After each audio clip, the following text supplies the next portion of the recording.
निवडणुकांच्या रणधुमाळीला आता वेग येताना दिसतोय आणि जे बीड मतदारसंघातील 6 मतदारसंघ आहेत बीड जिल्ह्यातील, त्यातील जो आष्टी मतदारसंघ आहे, ह्या आष्टी मतदारसंघामध्ये एक वेगळी लढत यावेळेस पाहायला मिळत आहे.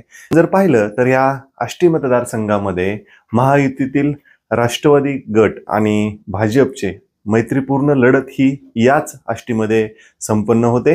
यामुळे महायुतीचे 2 उमेदवार या ठिकाणी रिंगणात आहेत, तर दुसरीकडे तेथीलच अपक्ष म्हणून भीमराव धोंडे रिंगणात आहेत. एकूण आष्टी मतदारसंघात नेमकं चाललंय तरी काय, पुन्हा कसं वातावरण आहे, याच अनुषंगाने आपण ह्या विशेष रिपोर्टमध्ये चर्चा करणार आहोत. नमस्कार, मी जालिंदर धांडी, दैनिक प्रारंभ परिवारात आपल्या सर्वांचं मनपूर्वक स्वागत करतो. आष्टी मतदारसंघ म्हटलं की 2-3 नावं समोर येतात. यामध्ये सुरेश धस असतील, बाळासाहेब आजबे असतील, भीमराव धोंडे असतील, यासह दरेकर, यासह इतर मंडळी या ठिकाणी दिग्गज नेते मंडळी आहे. परंतु यावेळेस रिंगणात जर पाहिलं तर भाजपकडून सुरेश धस हे रिंगणात उतरलेले आहेत. त्यांनी एक मोठं शक्ती प्रदर्शन करत त्यांचा उमेदवारी अर्ज दाखल केला. परंतु या ठिकाणी महायुतीकडून फक्त सुरेश धसच नाही तर विद्यमान आमदार बाळासाहेब आजबे सुद्धा रिंगणात आहेत. अर्ज दाखल करण्याच्या शेवटचे जो दिवस होता त्याची काही घंट्यापूर्वीच त्यांना एबी फॉर्म मिळाला. यामुळे जी कार्यकर्त्यांमध्ये मरगळ आली होती, परत तो एक उत्साह बाळासाहेब आजबे यांच्या कार्यकर्त्यांमध्ये दिसला.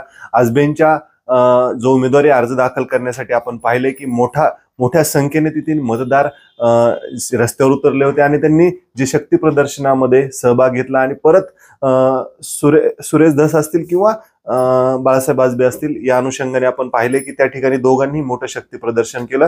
यानंतर भीमराव धोंडे यांचा सुद्धा अपक्ष उमेदवारी अर्ज त्या ठिकाणी दाखल झालेला आहे. यामुळे आता या निवडणुकीमध्ये त्या ठिकाणी 3 जण आहेत.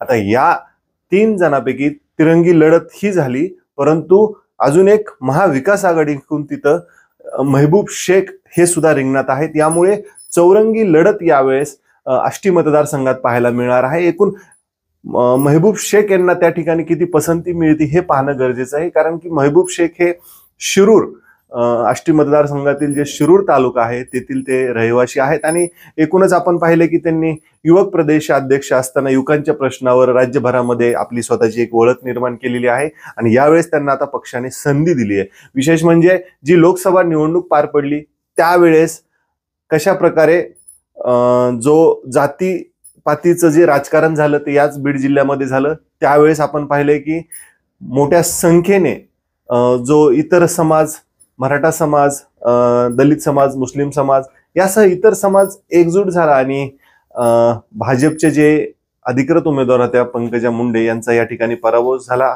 अल्पमताने पराभव झाला त्यांचा.